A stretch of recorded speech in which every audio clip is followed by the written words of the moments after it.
Olá, povo de Deus, graça e paz a todos, amém? Estamos aqui com mais um vídeo e hoje eu quero falar para vocês sobre a carta para o anjo da igreja de Esmirna, que ficou nesse vídeo para eu fazer. Então vamos lá, né?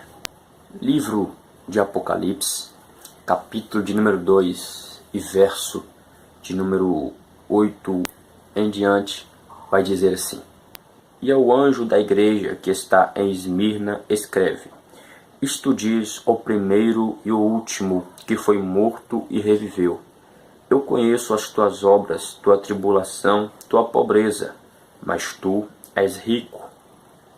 E a blasfêmia dos que se dizem judeus e não são, mas são as sinagogas de Satanás. Nada temas das coisas que há de padecer. Eis que o diabo lançará alguns de vós na prisão, para que sejais tentados. E tereis uma tribulação de 10 dias. Sê fiel até a morte, e dar-te-ei a coroa da vida. Quem tem ouvidos, ouça o que o Espírito diz às igrejas. O que vencer não receberá o dano da segunda morte. Jesus ele vai começar essa carta frisando a sua eternidade com as palavras o primeiro e o último. É a forma que Jesus encontra para expressar a sua glória, a sua eternidade. E ele vai também revelar a sua vitória sobre a morte, dizendo: o que foi morto e reviveu. Ele está falando sobre a sua vitória, sobre a morte e sobre o inferno.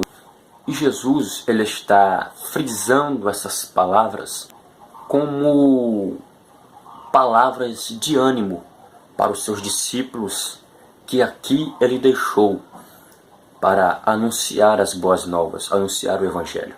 E Jesus, ele, com essas palavras, é como se fossem palavras para animá-los, que eles criassem força e vigor sobre essas palavras.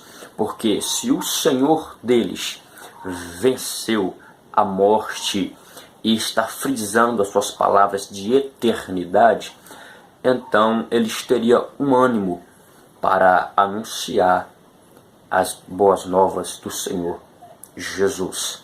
E Jesus ele vai dizer à igreja de Esmirna: eu conheço as suas tribulações.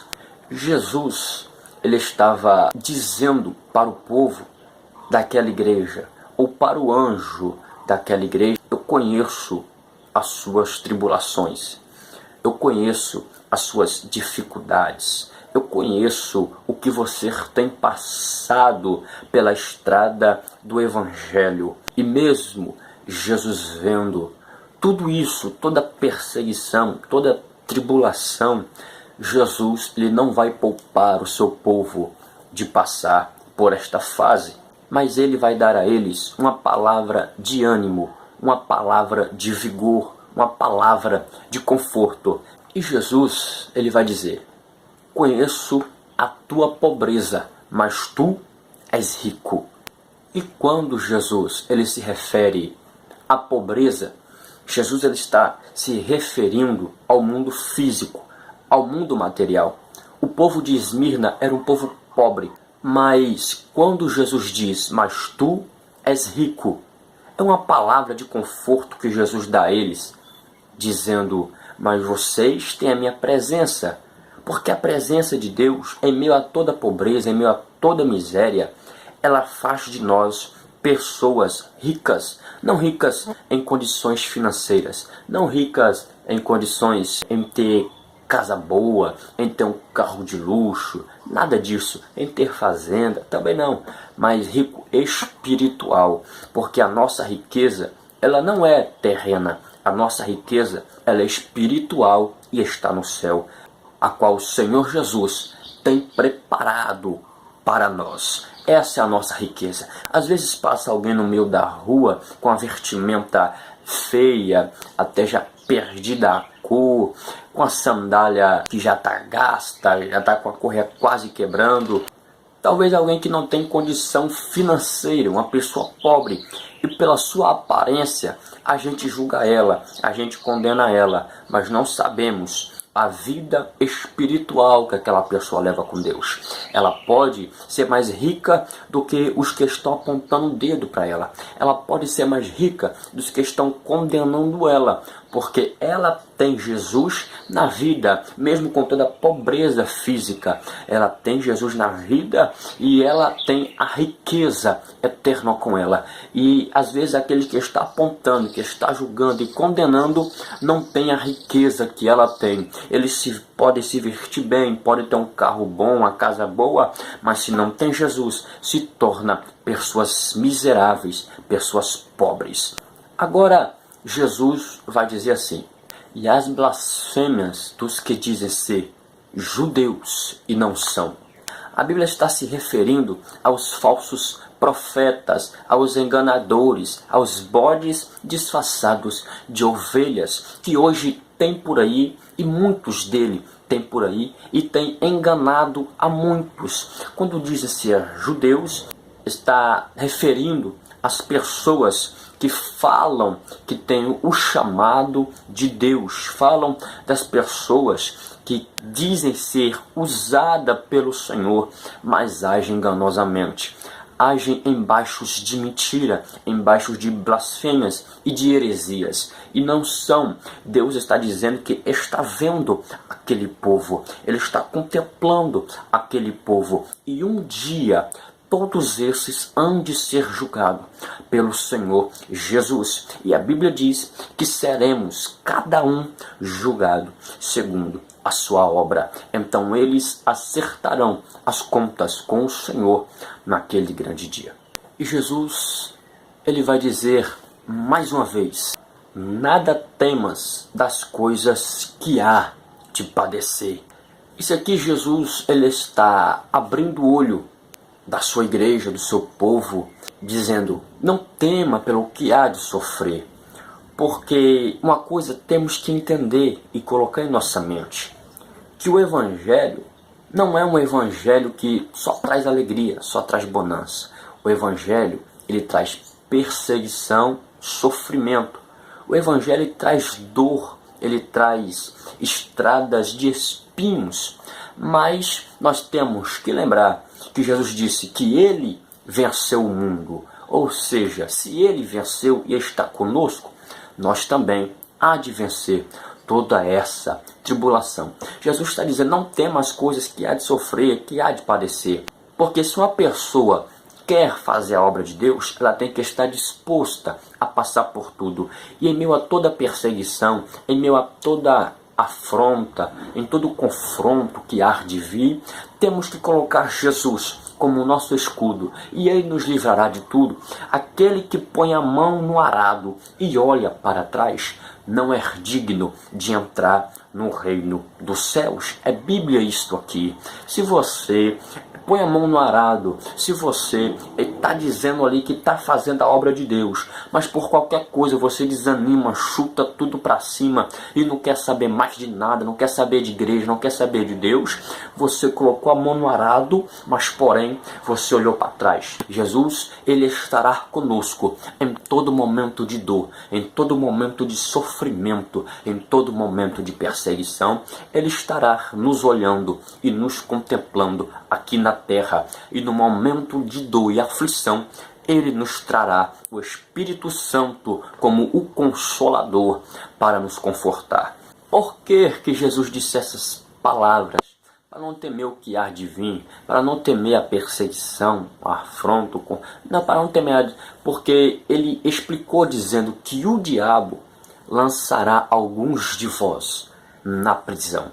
E é lá dentro que temos que ser fiel a ele, que não temos que temer. Porque uma coisa é certa: Deus não livrou Daniel da cova dos leões. Ele livrou Daniel na cova dos leões. Deus não livrou Sadraque, Mesaque e Abednego da fornalha ardente. Deus livrou eles dentro da fornalha ardente de fogo. Então Deus não nos livrará da perseguição.